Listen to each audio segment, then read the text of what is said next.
So if you have come out of it and you're missing it, you may get it? Yes? This is the thing about consciousness. Anger is something that costs so much energy, which is difficult for you to do. You need a reason to be angry. Keeping your vision on one thing that you want is important because as you get empowered in terms of human consciousness, it's very important that you keep the steering wheel straight. This question is from Ramesh. Namaskaram Sadhguru. After inner engineering around 3 years ago, anger has almost disappeared from my life.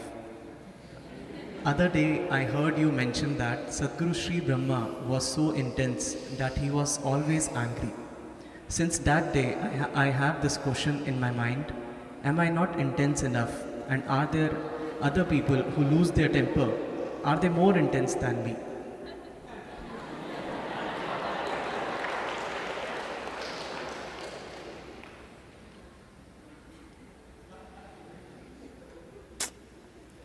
During the lockdown period, we are talking after the lockdown, okay? During the lockdown period, it so happened, Shankaran Pillai's wife had gone to her mother's parents' place and she got stuck there and he was stuck in their home. So she called at the end of 2 months and all these days there were concerns about you whether going to live or die, so it was all about that. But now when she called because she's about to come back, how's the house? Have you kept it well? Shankaran Pillai looked around and said, well, all the house plants are dead. But don't worry, it looks like some are growing in the refrigerator.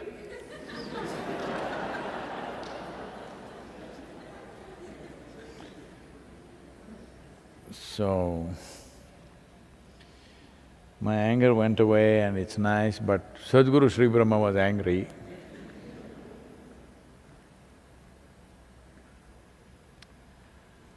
Well, his anger was a way of beating himself up because he was on a single-point mission in his life. When somebody has a single-point agenda to their life, well, you look at him, pictures here probably, Veerappan will look cute like that. Hope… these days I don't know who is doing this. Definitely I don't think it's from the foundation, but somebody has access to these things and they're putting out all my pictures before Dhyanalinga consecration, where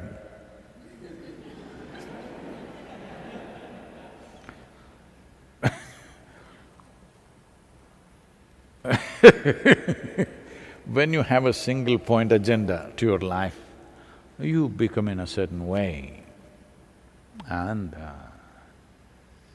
people who have single-point agenda,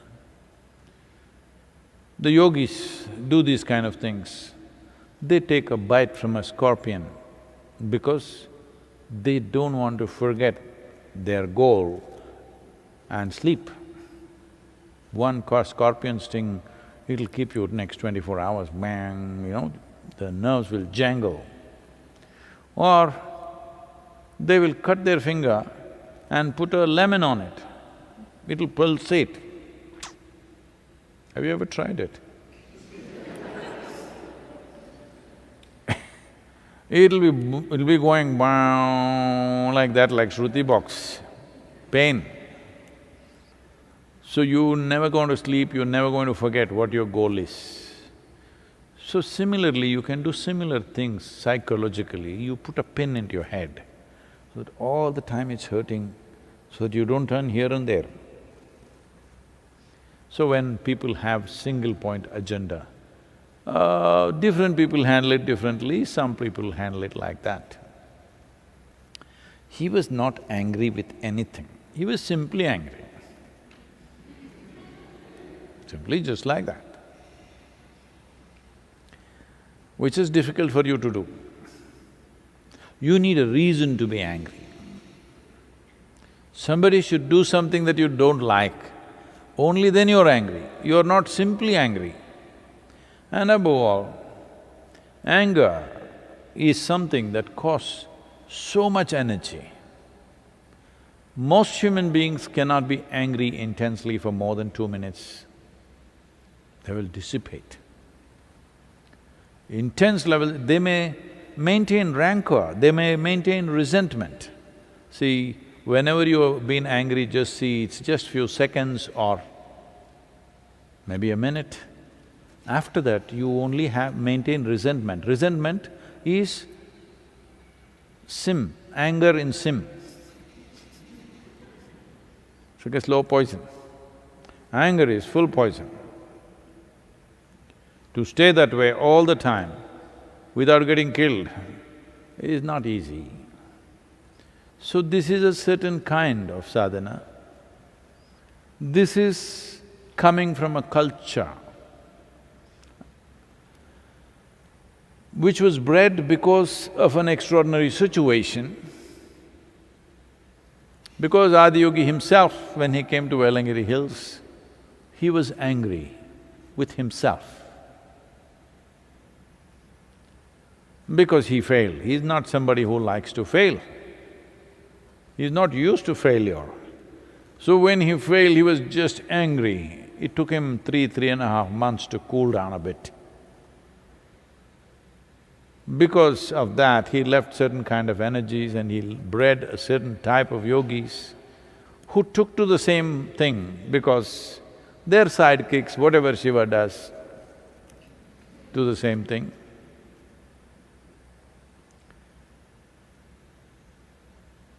Like a lot of people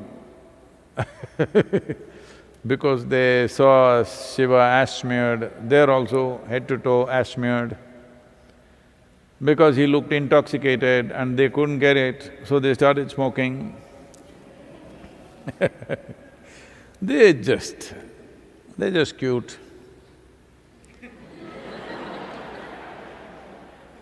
They are so enamored by him, they want to be like him some way. They carry the trishul, all these things. It's a certain culture which has been bred like this. So, Sadhguru Sri Bhrama came from that kind of space, and above all, failure. He did not want his life to deviate for a moment, so he put a pin in his head. So that when there is pain, you can't think of anything else. You can experiment and see. Take just an office pin and stick it. You will see you can't think of anything else. Your whole attention will be right here where you stuck it. So he stuck a pin in his head so that the pain will keep him on it all the time, the pain of failure. Otherwise, when you eat a good meal, you may forget your failure. Life works out well around you, it's a beautiful evening, you will forget your purpose. So he doesn't want to fail this time, so he put a pin in his head. So he was like that. You know, when somebody's in pain, they very easily get angry also. You're in pain, if anybody touches you, oh! So, even if anybody passed by, because conscious pain created so that no looking here or there, just this. You don't take that as an example, well, I'm here. I can also yell at you if you want, if that's what you like. The important thing is that it's conscious, it's not compulsive. So if you have come out of it and you're missing it, you may get it, yes? This is the thing about consciousness. I've seen this happening to people around me sometimes. We initiate them into something big, big energy. In 3 days' time, they will ruin themselves because they have funny ideas, what they can do with it. The moment they feel little like this, they think, we can heal this guy, we can do that, we can manipulate this, that. In 3 days' time, they are totally messed up. Unfortunately, I have seen a few incidents like that, but I must tell you another one, a classic one. Well, there was a girl who had a very serious asthmatic condition. That kind where every 2 weeks she's in hospital for 2 to 3 days, just simply not able to breathe. Probably most healthy people won't understand what is asthma. Right now, I hear this virus is giving that experience. It's like drowning. Your breath is going away, but it doesn't go away. It's like through the night, it'll rake the body. Today there are all kinds of, cortisones and steroids and things, so people are finding relief. Otherwise, if you had seen asthmatic patients 30, 40 years ago, oh my God, I've seen some extreme ones. It'll just go on for hours. Literally they beg, they want to die, but there's no relief. Today, the moment this happens, they will take steroids and stuff, it just quietens down. You don't see people suffering like that anymore. They can easily fix it, there's enough medication. So, extreme case of asthma. Then I saw this girl spiritually fired up, but body not supporting. Then I stepped out of my line and did something with her. Asthma went away. About a year and a half later, she's sharing in a program and she says, I was an asthmatic like this from my childhood and I suffered so much, but now it's gone, last 1.5 years, it's wonderful.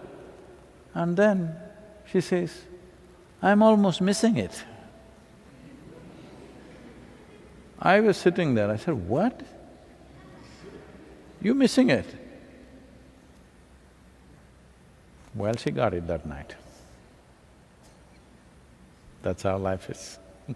So don't ask for things of that kind. Keeping your vision on one thing that you want is important because as you get empowered in terms of human consciousness, it's very important that you keep the steering wheel straight. Once you have a vehicle which is powered up, big time, if you look here, you'll go and crash there. If you look there, you'll go and crash there. It's better you be a stationary vehicle, as most people are.